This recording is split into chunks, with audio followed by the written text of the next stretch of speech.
courtroom sat in suffocating silence, the weight of the trial pressing heavily on every soul inside. At the center, the defendant, a man in his 30s, sat quietly, his orange prison jumpsuit standing in stark contrast to the polished wood around him. He didn't look like the usual image of guilt. His expression was calm, far too calm, as though he had accepted his fate long before this day arrived.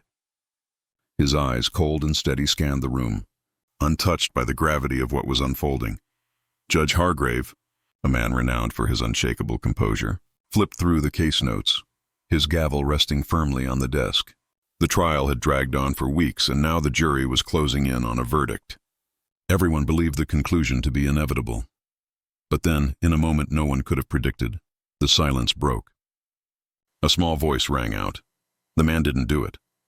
Every head snapped toward Emma, the 8-year-old girl who now stood at the front of the courtroom, finger pointing straight at Michael Carter, the accused man in orange. The entire room seemed to hold its breath. Emma wasn't supposed to be here, not like this. The trial revolved around a massive fraud scheme that had devastated families, wrecked lives, and Michael was painted as the mastermind. Yet her words hit like a bombshell. She didn't shake, she wasn't afraid. Instead, she stood firm, her voice clear. He didn't do it. I can prove it. The courtroom erupted into whispers, lawyers exchanging frantic glances, unsure how to react. Judge Hargrave furrowed his brow, his commanding voice cutting through the chaos. Who do you believe is responsible, child? His tone carried curiosity more than accusation. Emma's eyes never left the accused. The room waited, frozen, wondering what this girl could possibly know that an entire investigation had missed. Evidence had been shown. Witnesses had sworn testimony. And still, Emma stood calm, her statement unwavering. This wasn't just any child in the courtroom. For months, she had lived under the shadow of this case. Her own mother had been among the victims, their savings drained, their lives shattered. Once a respected architect, her mother had been left broken, struggling to rebuild. But Emma had noticed things, whispers, fragments of memories that didn't quite fit, until suddenly here, it all came together. Michael Carter wasn't the mastermind. She had even seen him once in the park before everything unraveled. Something in his eyes then had never matched the accusations. But someone else did fit the puzzle.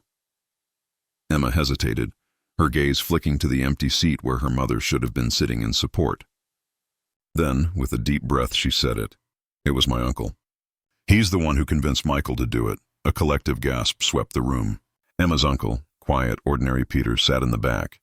In that instant, every eye turned on him. His face drained of color as though he had seen a ghost. The courtroom exploded into chaos. Prosecutors, defense attorneys, all shouting at once. But Emma never looked away from him. I heard you, Uncle Peter, she pressed on, her voice firm but accusing. You told him to cover it up, to make everyone think it was Michael, and then you made Mom believe it was her fault. Silence fell heavy once more. Peter stumbled to his feet, words spilling out in desperation. Emma, no, you don't understand. I had no choice. I thought it was the only way to save the family. But Emma didn't stop. Piece by piece, she laid out what she had pieced together. The overheard conversations, his strange urgency the day their money disappeared. Every fragment now made sense. Peter's facade crumbled. His shoulders slumped, his eyes glistened with tears. His voice cracked as he whispered, I never meant to hurt your mother, or you. I thought if we blamed Michael, no one would suspect the family. The confession hit like an earthquake. Michael Carter's eyes went wide, stunned by the truth he had long insisted on. Everything the court thought it knew, the fraud, the stolen funds, the case against Michael, collapsed in an instant. But Peter's words weren't the end. They were the beginning. His confession hinted at deeper secrets, shadows Emma hadn't yet uncovered. As the judge called for order, it became clear. The case was far from over. But Emma's courage had shifted the tide. Michael was freed, Peter arrested, and the truth could no longer be ignored. Later, as the courtroom emptied into chaos, Emma sat still. For the first time in months, she felt peace. When her mother returned to her side, Emma clasped her hand tightly. Are you okay? Her mother asked gently. Emma looked up at the fading sky outside. The weight finally lifted. I think I am. She had spoken when it mattered most. She had freed not just her family's future, but her own.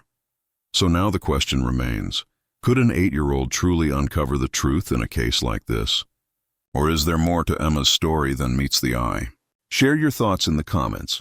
We want to hear your reactions to this shocking courtroom twist.